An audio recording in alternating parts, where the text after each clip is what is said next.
Баршаңызға сәлем. Бүгін сіздермен үй жағдайында жасалған осындай тәтті торт жасайтын боламыз. Мен негізі кондитер емеспін, бірақ та үйде жасалған тортты өзім жақсы көремін. Сондықтан да егер де мен жасаған тортым рецепт сіздерге ұнап жатса, каналыма тіркеліп, коммент жазып, қоңыраушаны басуды ұмытпаңыздар. Қазір торттың ішін кесіп көрсетемін. Сосын жасау жолының да рецептісін көрсететін боламын. Дәмі өте дәмді. Бізге бисквит жасау үшін 6 жұмыртқа керек. 100 грамм шекер керек, 50 грамм сұйық май керек. Ванилин керек, ванильный сахар менде. Сосын разрыхтитель керек 5 миллиграмм. Сосын алдын ала електен өткізілген ұн керек 180 грамм. Осылардың бәрін біртіндеп араластыратын боламыз. Ұнға бірінші разрыхтительді қосып араластырып аламын. Жұмыртқаны жақсылап айналдырамыз.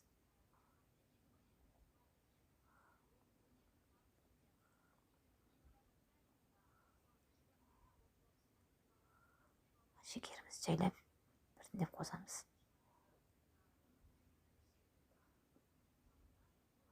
Осылай аппақ болғанша айналдырамыз.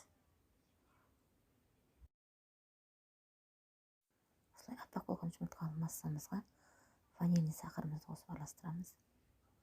Жақсылап араластырып, одан сұйық майымызды құямыз. Масса батып бәсейіп қалмау керек. Астынан үстінен қарай айналдырып отырамыз.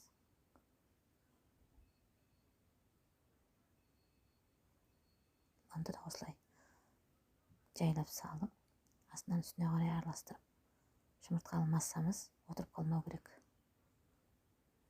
Осылай көпшіп тұру керек. Дайын болған массамызды осындай ыдысқа құйып, 180 градуста 25 минутта пісіріп аламыз.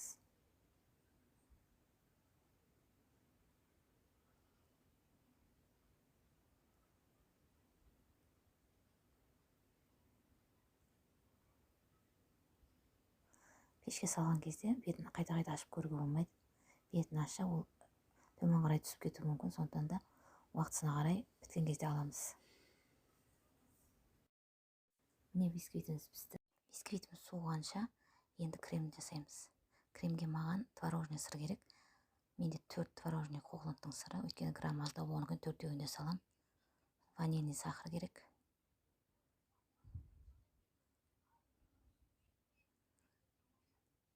Обязательно творожный сыр болу керек. Сонда крем әдем болып шығады, сливкам екеуін қосқан кезде.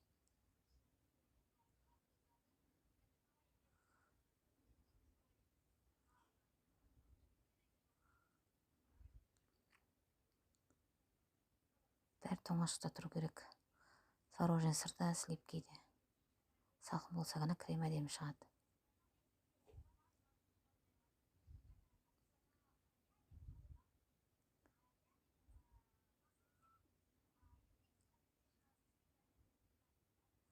Ванильный сахарымызды салып, екеуін араластырамыз.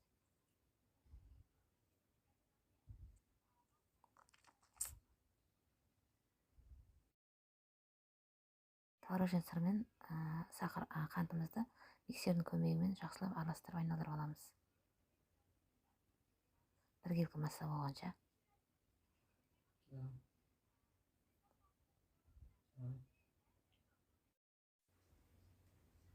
Енді сливкимізді дайындаймыз. Сливки менде 30% сливки. Үлкенде 30-ма құйып аламын да. Осыған жаңа дайын болған творожный массамды салып, екеуін бірге араластырамын. Творожный массамызды сливкиге қосамыз да.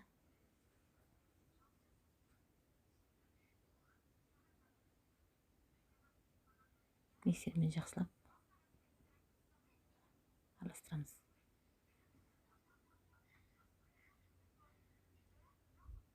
Осында қоймалжың крем болады.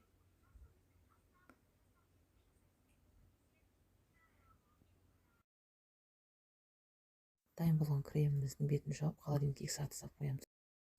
Енді бисквитімізді дайындап аламыз. Бисквиттің шамалы бет күйген жерін алып тастадым.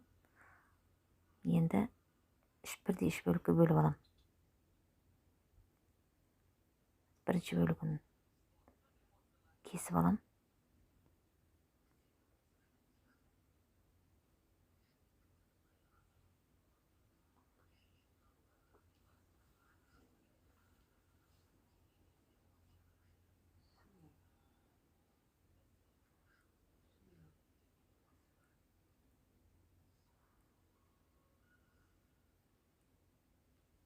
Енді екіншісін кесіп аламын.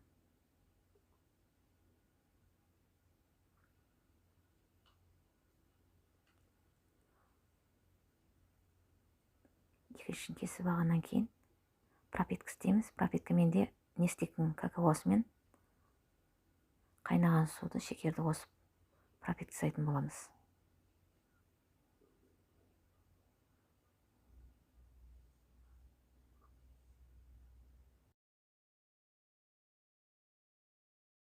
Дайын кремімізді осындай кондитерский пакетке салып дайындап аламыз.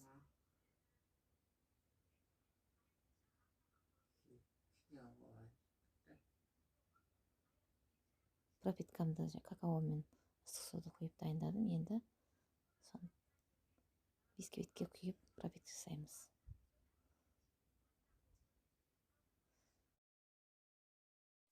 Бисквитімді мен сол піскен формаға қайтып жинадым. Шетіндегі не екен деп ойлап қалмаңыздар. Ол бисквиттің өзі піскен формасы. Соған бір келкі болу үшін шеті осының ішіне қайтып жинап жатырмын бисквитті. Кремді осылай бір рет айналдырып жағып аламын.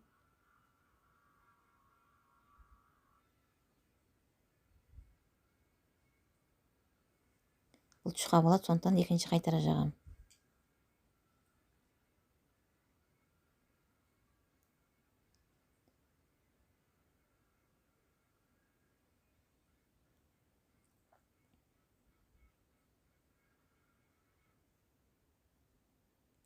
Осылай екі қайтара жағып алып, екінші бисквитті салатын боламыз бетіне.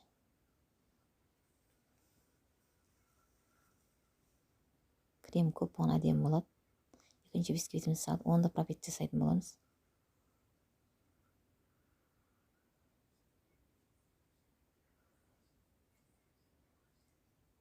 Пропитка бисквиттің жұмсақ әдемі болуына көмектеседі.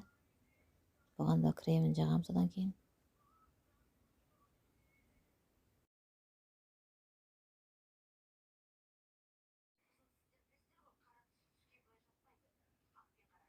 Енді үшінші бисквитімізді саламыз.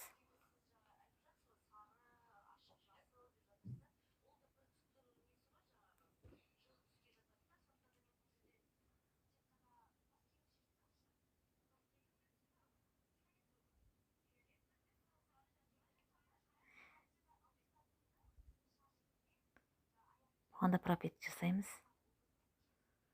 Сөйтіп шамалы ғана кремді бетіне жағып, холодильникке бір түнге қойып қоюымыз керек.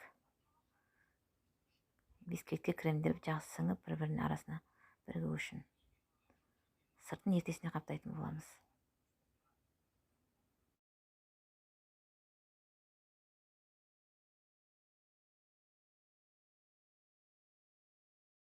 Үшінші бисквитті салғаннан кейін бетіне осындай жұқалап кремін жағып, бір тегіс жабамыз да холодильникке бір түнге ұстап қоямыз.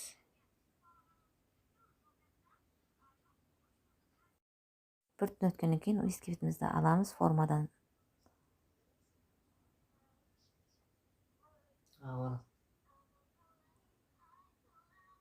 Осылай болады арасы жанынан қарағанда. Енді сыртын қаптайтын боламыз.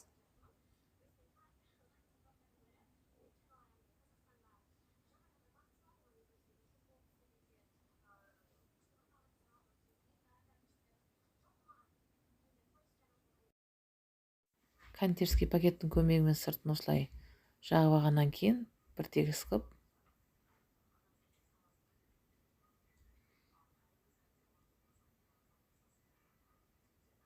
айналдырып шығамыз.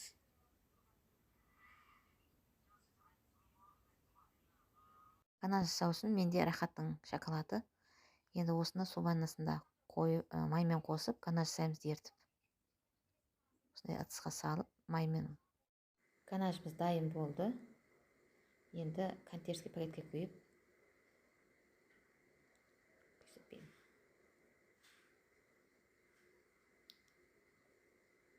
шетіне осылай айналдырып құйып шығамыз.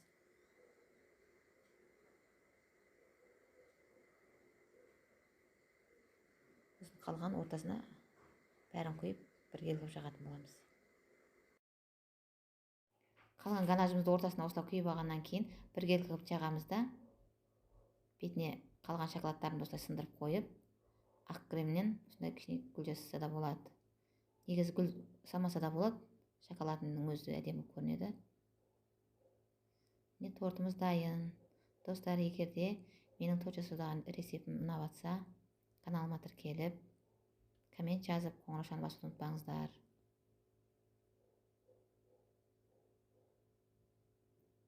Бұл үй жағдайында жасалған торт.